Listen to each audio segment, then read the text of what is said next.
베드로전서 3장 9절에서 11절까지 우리 한 목소리를 읽겠습니다. 시작. 악을 악으로 욕을 욕으로 갚지 말고 도리어 복을 빌라. 이를 위하여 너희가 부르심을 받았으니 이는 복을 이어받게 하려 하심이라. 그러므로 생명을 사랑하고 좋은 날 보기를 원하는 자는 혀를 금하여 악한 말을 그치며 그 입술로 거짓을 말하지 말고 악에서 떠나 선을 행하고 화평을 구하며 그것을 따르라. 아멘. 얼마 전에 이제 책을 읽다가 본 내용인데요. 이 교회에 장난꾸러기 친구가 한 명이 있었다고 합니다. 이 친구의 장난이 얼마나 심했는지 한 번은 이제 신발을, 우리 교회는 신발을 신고 교회를 들어오지만 다른 교회에 가보면 이제 입구에 신발을 벗고 실내화로 갈아 신고 교회에 들어가는 곳도 있습니다. 사람들이 신발을 이제 밖에다가 벗어놓고 안에서 예배를 드리고 있으면 그 장난꾸러기 친구 한 명이 뭐 어른들, 친구들 신발 할 것 없이 다 가져다가 똥통에다가 막 이렇게 던져놨다고 합니다. 옛날 이야기죠. 그 친구의 그 심한 장난이 계속되니까 이제 교회 어른들이 그 친구를 붙잡고 너는 제발 좀 교회 오지 마라. 너는 제발 좀 교회 오지 마라. 막 이렇게 이야기를 하는데 한 선생님만 그 친구를 끝까지 사랑으로 품어주었다라고 합니다. 설마 그 포기하지 않고 안아주었던 그 선생님의 신발만 멀쩡했던 건 아니겠죠? 이 선생님도 아마 그 장난꾸러기 친구 때문에 속상하고 때로는 화도 났었겠죠. 지난 주일에 이제 좀 늦게까지 남아서 계신 성도님들과 대화를 나누는데 한 성도님께서 말하기를 자신이 20살 때 교사를 했었는데 초등학생 한 명이 자기한테 너무 심하게 욕을 해가지고 막 뒤에 가서 눈물을 흘렸다라고 얘기하는 것을 들었습니다. 여러분, 아무리 아이들이라고 해도 도를 넘는 장난에는 화가 나고 또 공격적인 말을 들으면 속상하기도 하죠. 그럼에도 그 책에 소개된 그 선생님은 화를 내기보다는 좀 안아주고 축복하며 기도를 해줬는데 그 아이, 막 어른들과 친구들의 신발을 다 가져다가 막 똥통에 던졌던 그 아이가 커서 우리나라에서 많은 사람에게 존경을 받는 그런 목사님이 되셨다라고 합니다. 여러분, 미워하는 건 쉽죠. 미워하는 건 쉽습니다. 그런데 사랑하는 건 어렵습니다. 그것도 내 마음에 드는 사람이 아니라 정말 미운 사람 사랑하는 건 너무나 어렵습니다. 그럼에도 우리가 사랑해야 하는 이유가 무엇이죠? 사랑에는 놀라운 힘이 있기 때문입니다. 그 말썽꾸러기 그 아이를 정말 모두가 포기하는 것을 넘어서 미워했을 수도 있지만 누군가는 사랑으로 미움을 이겨냈고 결국 아이는 많은 사람에게 존경을 받고 사랑을 받는 사람이 되었습니다. 사랑하는 것이 미워하는 것보다 어려워도 해야 하는 이유입니다. 사랑에는 놀라운 힘이 있기 때문이고요. 무엇보다 사랑의 하나님께서 우리에게 사랑할 것을 말씀하셨기 때문입니다. 오늘 함께 살펴볼 이 요리문답의 주제는 십계명의 제6계명인 살인하지 말라라는 계명입니다. 우리가 말씀으로 살펴보겠지만 예수님께서는 살인하지 말라라는 이 계명을 미워하지 말 것으로 확장시키셨고요. 오늘 본문은 미워하지 않는 것을 넘어서 사랑할 것을 말하고 있습니다. 우리 오늘의 요리문답 같이 먼저 한번 읽어볼까요? 오늘은 세 가지 질문과 답인데요. 같이 읽겠습니다. 시작. 하나님은 제6계명에서 무엇을 요구하십니까? 직접적으로나 간접적으로 나의 이웃을 행동과 생각, 말 혹은 몸짓이라도 모욕하거나 미워하고 상처를 주거나 죽여서는 안 됩니다. 오히려 나는 모든 복수에 대한 욕망에서 벗어나야 합니다. 그뿐 아니라 나 자신을 자해하거나 위험에 빠뜨려서도 안 됩니다. 따라서 정부도 사적 복수를 제한할 제도를 갖추어야 합니다. 제6계명은 살인에 관해서만 이야기합니까? 살인을 금하신 것은 하나님이 살인의 내적 동기를 싫어하신다는 사실을 알려주기 위해서입니다. 그것은 시기, 미움, 분노, 복수심 같은 동기들이며 하나님은 이를 살인과 같다고 보십니다. 그렇다면 우리가 그런 방식으로 이웃을 죽이지 않으면 계명을 지키는 것입니까? 아닙니다. 하나님이 시기, 미움, 분노, 복수심을 언급할 때는 우리 이웃을 우리 자신처럼 사랑할 것을 명령하신 것입니다. 하나님은 우리가 인내, 화평, 온유, 자비, 친절을 이웃에게 보여주고 할 수 있는 한 그들을 보호하며 심지어 원수들에게까지 그렇게 할 것을 원하십니다. 아멘. 우리 10계명 제 6계명에 대한 말씀도 찾아볼까요? 우리 책갈피 해두시고요. 출애굽기 20장 13절입니다. 우리 수요 예배 때는 성경을 좀 많이 찾습니다. 출애굽기 20장 13절, 구약 113면에 있습니다. 구약 성경 113면 출애굽기 20장 13절. 네, 짧죠. 같이 읽어볼까요? 시작. 살인하지 말라. 살인하지 말라. 십계명은 크게 하나님 사랑과 이웃 사랑으로 나눌 수 있다라는 말씀을 드렸는데요. 지난주에 살펴본 것처럼 부모 사랑에 대한 내용으로 이웃 사랑을 말씀하신 하나님께서는 그 다음 계명으로 살인하지 말 것을 말씀하십니다. 여러분, 우리가 이 사회에서 볼 수 있는 죄 중에 가장 큰 죄는 살인일 겁니다. 신앙을 떠나서 생각을 해봐도 살인은 나라와 문화에 상관없이 가장 큰 죄이기 때문에 그에 합당한 대가를 치러야 합니다. 이제 궁금해가지고 설교를 준비하면서 좀 검색을 해보니까 우리나라 법의 경우에 살인의 동기에 따라서 형량이 달라지기는 하지만 정말 어쩔 수 없이 한 살인이라고 하더라도, 형량이 제일 작은데요, 어쩔 수 없이 한 행동이라고 하더라도 최소 3년 이상의 징역형을 받는다고 합니다. 그러니까 고의로 죽이거나 그렇게 하면 더 형량이 높아지겠죠. 특별히 하나님을 믿는 우리 성도에게 살인하지 말아야 할 이유는 더 분명한데요, 우리 사람은 하나님의 형상으로 창조되었기 때문입니다. 우리 창세기 1장 말씀 보겠습니다. 성경 제일 앞쪽에 창세기 1장 27절. 창세기 1장 27절 같이 읽겠습니다. 시작. 하나님이 자기 형상 곧 하나님의 형상대로 사람을 창조하시되 남자와 여자를 창조하시고 하나님의 형상대로 사람을 창조하시되. 우리 다음 한 장 넘겨서 2장 7절 봅니다. 2장 7절 읽겠습니다. 여호와 하나님이 땅의 흙으로 사람을 지으시고 생기를 그 코에 불어 넣으시니 사람이 생명이 되니라. 아멘.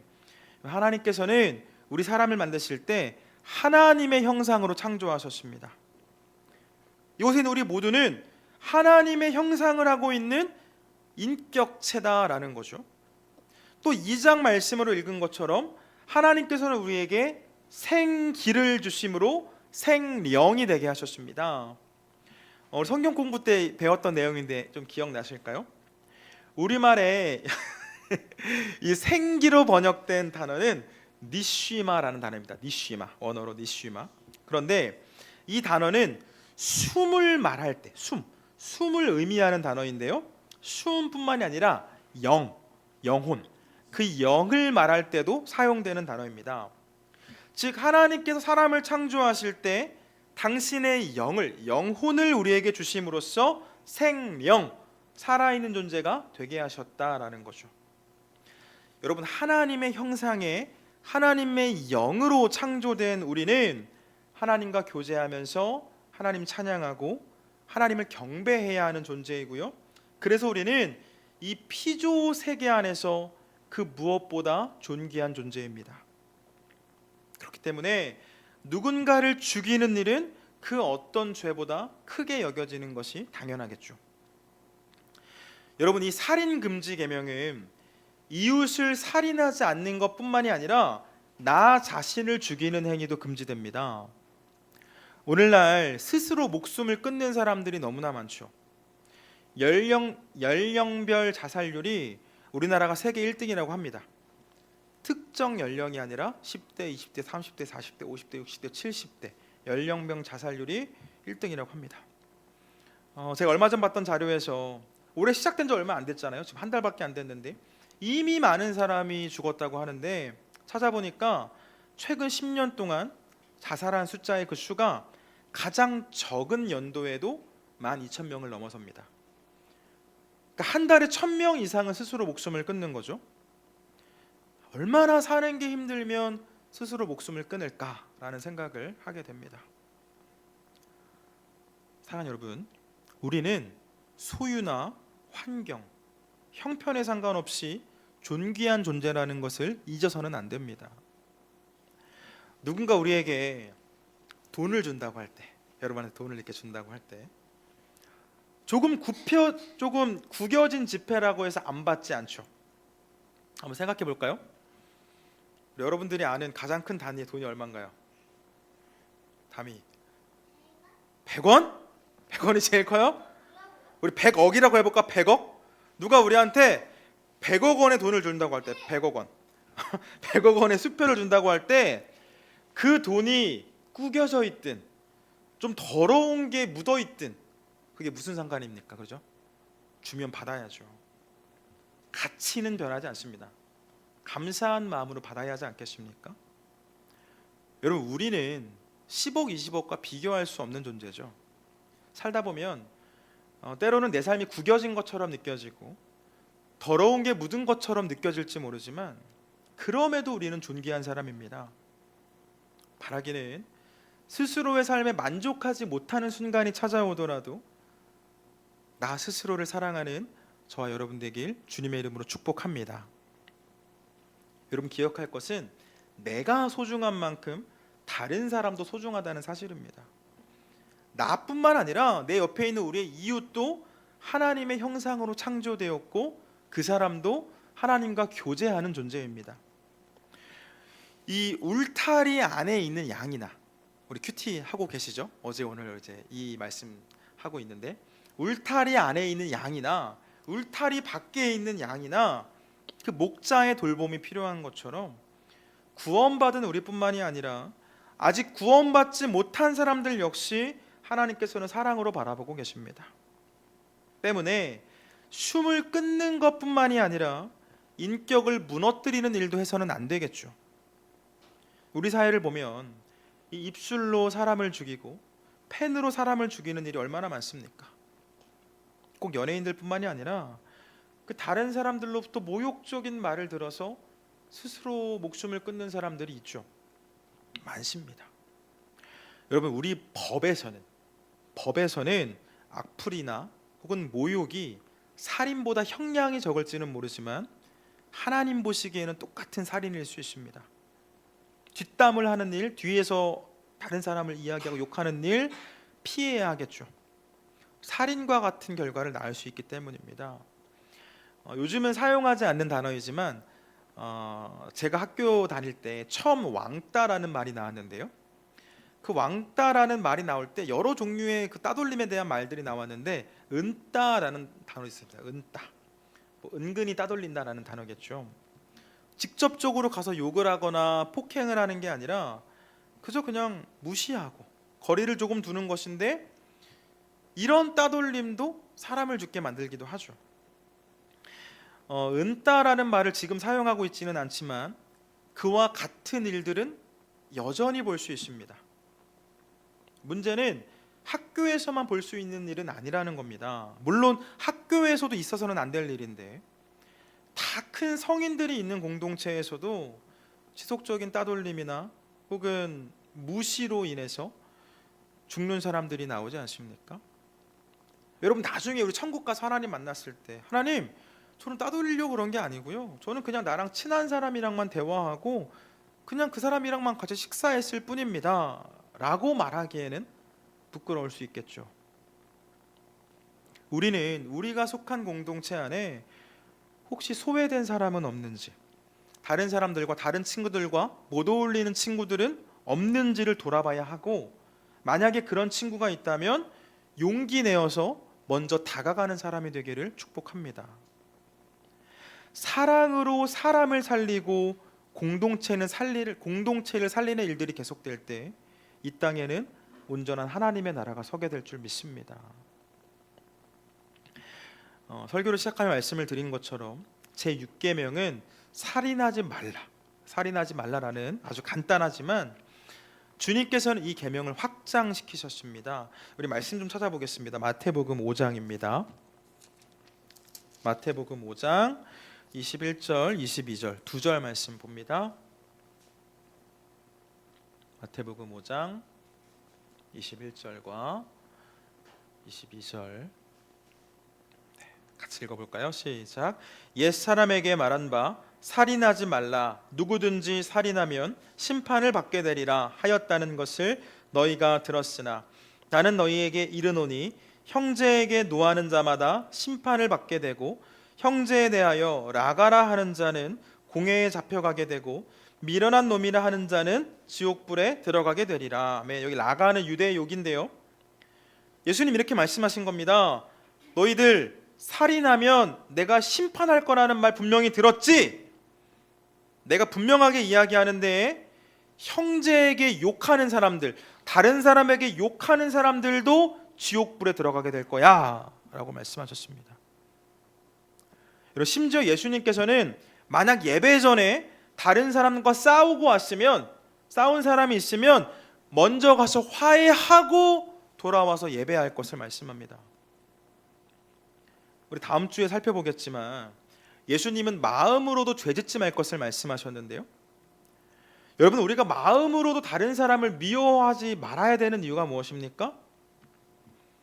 이 죄는 계속해서 발전하고 커지는 특성이 있기 때문에 다른 사람을 향한 우리의 미움, 시기, 질투, 탐욕은 살인으로 발전할 수 있고 한 번 살인은 또 다른 살인으로 이어질 수도 있겠죠.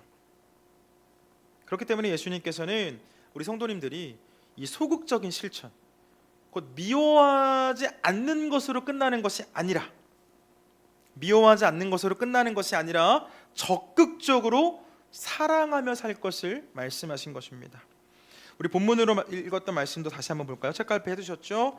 베드로전서 3장 9절에서 11절입니다. 베드로전서 3장 9절부터 11절까지 같이 읽겠습니다. 악을 악으로 욕을 욕으로 갚지 말고 도리어 복을 빌라.